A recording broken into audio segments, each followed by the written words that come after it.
Ako si Ilyas. Ako ay isang tagapayo at kaibigan ni Ibarra.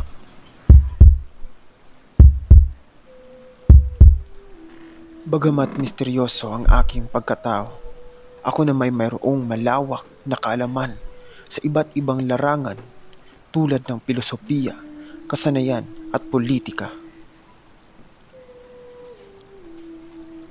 At gaya rin ni Ibarra, ako rin ay may malalim na pagmamahal sa Pilipinas.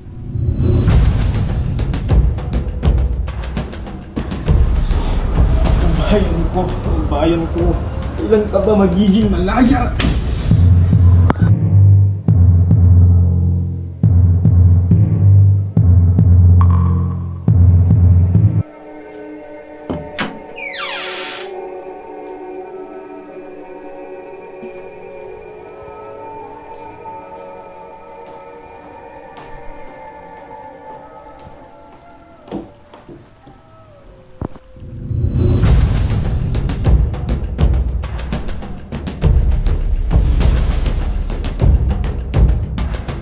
Hindi kami mga alipin. Kami ay mga tao. Mayroon kaming bayan. Ang Pilipinas ay isang hardin kung saan ang mga bulaklak ay namumukadkad ngunit nalalanta at ang mga puno ay tumataas ngunit walang bunga.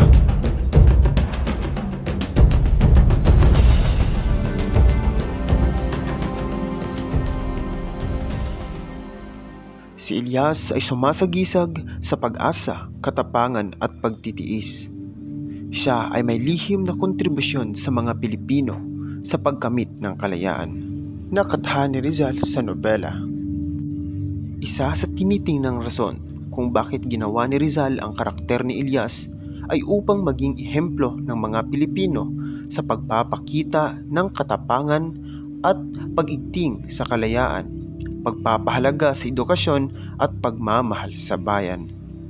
Nakakalungkot mang isipin na bagamat tayo ay malaya na, ngunit ilan pa rin sa atin ay nananatiling sakop ng mga banyaga, hindi sa pisikal, ngunit sa mentalidad.